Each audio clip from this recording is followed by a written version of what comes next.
Hello and welcome to Update 10 on Hurricane Irma. Before this video does start, this is proudly sponsored by Floyd Glass and Window. Check them out in the link below.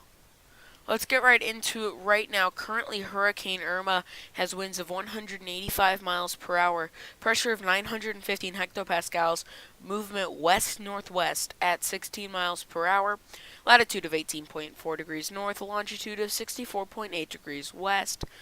Currently, the storm is just north of Puerto Rico and is actually looking quite a bit better than it was previously. An eyewall replacement cycle is about to take place with this, unfortunately, which means that the wind fields will expand, rain will get heavier, but the winds will weaken temporarily before strengthening again. Irma still has a very small potential to hit 190 miles an hour. It looks like a storm that could hit that. We'll see what the Hurricane Center says, but I'm at the point now that I'm not comfortable with giving this a 190 mile per hour rating unless the Hurricane Center does, because this hurricane, that would just be something just huge and something I'm not comfortable with doing myself.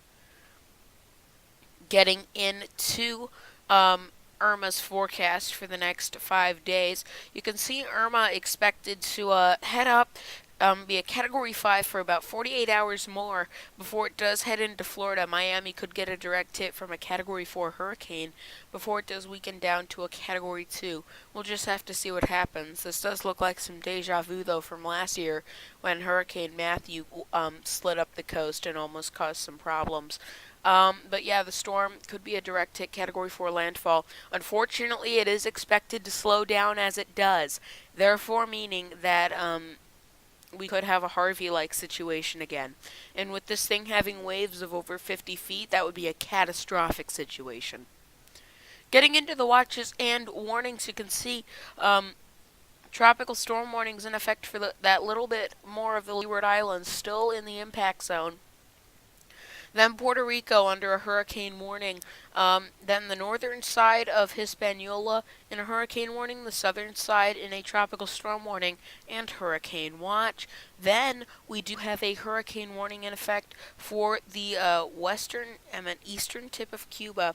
And the rest of it being in a hurricane watch, as well as most, if not all, of the Florida Peninsula, as well as Georgia and South Carolina being in a hurricane watch. These are all made by me, not the National Hurricane Center. Getting into sea surface temperatures, those are looking excellent for the storm. Like I said, this will continue to be something that is excellent for it for most, if not all, of the rest of its life.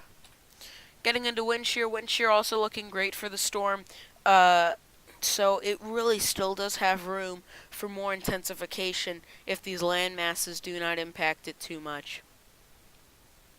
Check me out on social media at Microcasting on Facebook and Twitter. Thank you so much for watching. This is Microcasting St. Louis, signing out.